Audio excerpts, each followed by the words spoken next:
Hi welcome to SB multi contact. నేను మీ కనకరాజు.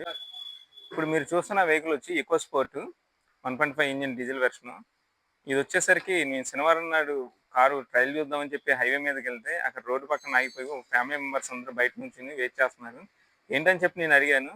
అయితే 60 స్పీడ్లో వస్తుండగా వెహికల్ ఆగిపోయింది సడన్గా అని చెప్పి అడిగారు. నేను చెక్ చేయడం జరిగింది. చెక్ చేస్తే టైమింగ్ అవుట్ అయిపోయింది, టైమింగ్ బెల్ట్ తోటి. కస్టమర్‌కి ఎక్స్‌ప్లెయిన్ చేశాను. ఏవండీ టైమింగ్ బెల్ట్ చేంజ్ చేసుకోవాల్సొచ్చింది. మీరెప్పుడు చేంజ్ చేస్తారని అడిగాను. ఏమో తెలీదని చెప్పి అడిగారు. టోయింగ్ చేసి మీ వెహికల్ అయితే లాక్‌రావడం జరిగింది. లాక్కొచ్చి టైమింగ్ బెల్ట్ కొత్తదేసి సెల్ఫ్ చేస్తే సెల్ఫ్ స్టార్ట్ అయింది వెహికల్. కస్టమర్‌కి చెప్పాను గూడా. మీరు 1,00,000 సర్వీస్ చేయించారా లేదా అని అడిగితే కస్టమర్ అంటున్నారు, నేనసలు సర్వీస్‌లు ఇస్తున్నానే తప్ప నుంచి వాళ్ళు 1,00,000 సర్వీస్ చేయాలా? ఎంత చేయాలనేది నాకెవరు ఎక్స్‌ప్లెయిన్ చేయలేదండి. అందుకే నేను ఇలా తిరిగేసన్నారు. వెహికల్ రీడింగ్ వచ్చి చూస్తే 1,30,000 ఉంది రీడింగు.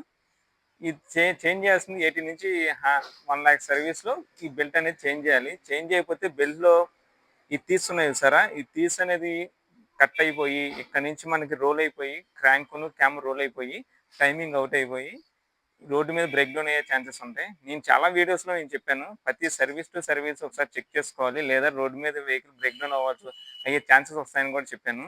ఇప్పుడు ఈ కస్టమర్ రోడ్డు మీద బ్రేక్ డౌన్ అయ్యేసరికి ఫ్యామిలీతో పనంగా ఉన్నారు. చిన్న పిల్లలు కూడా ఉన్నారు దాంట్లో. ఎంత సఫర్ అయ్యారో అన్నది నేను చూసానక్కడ. మీరు మీ వెహికల్ కూడా ఇలాగే సర్వీసులు చేయించేసుకోకుండా మీరు ఇలాగే రన్ చేస్తూ ఉంటే ఇలా బ్రేక్ డౌన్ అయ్యే ఛాన్సెస్ ఉంటాయి. ఒకవేళ మీకు తెలియకపోతే మీకు ఒక మెకానిక్ అనేవాళ్ళు ఉంటారు కంపల్సరీ. గ్యారేజీ గాని, షోరూమ్‌లో గాని. వాళ్ళని అడగండి. ఏవండీ మా సర్వీస్ ఎంతొచ్చింది? 60,000 తిరిగింది, 80,000 తిరిగింది, 1,00,000 తిరిగింది. ఏమైనా చేయించాలా వెహికల్‌కి? అని మీరు అడిగి తెలుసుకోవడంలో మీ వెహికల్ గురించి మీరు తెలుసుకోవడంలో తప్పులేదు.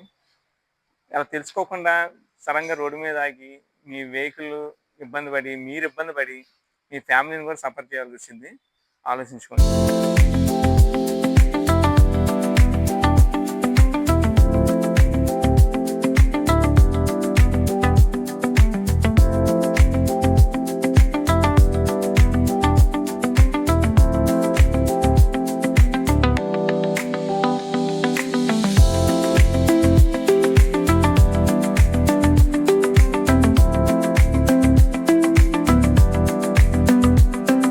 ఏ వెహికల్‌కి సర్వీసులు ఎన్నెన్ని కిలోమీటర్లకి చేయాలనేది నెక్స్ట్ వీడియోలో మీకు క్లియర్‌గా ఎక్స్‌ప్లెయిన్ చేస్తాను. ఈ వీడియో మీకు నచ్చినట్లయితే మా ఛానెల్‌ని సబ్స్క్రైబ్ చేసి, లైక్ చేసి మీ వెహికల్ ఎన్ని వేల కిలోమీటర్లు తిరిగిందన్నది కామెంట్ బాక్స్‌లో కామెంట్ చేయండి.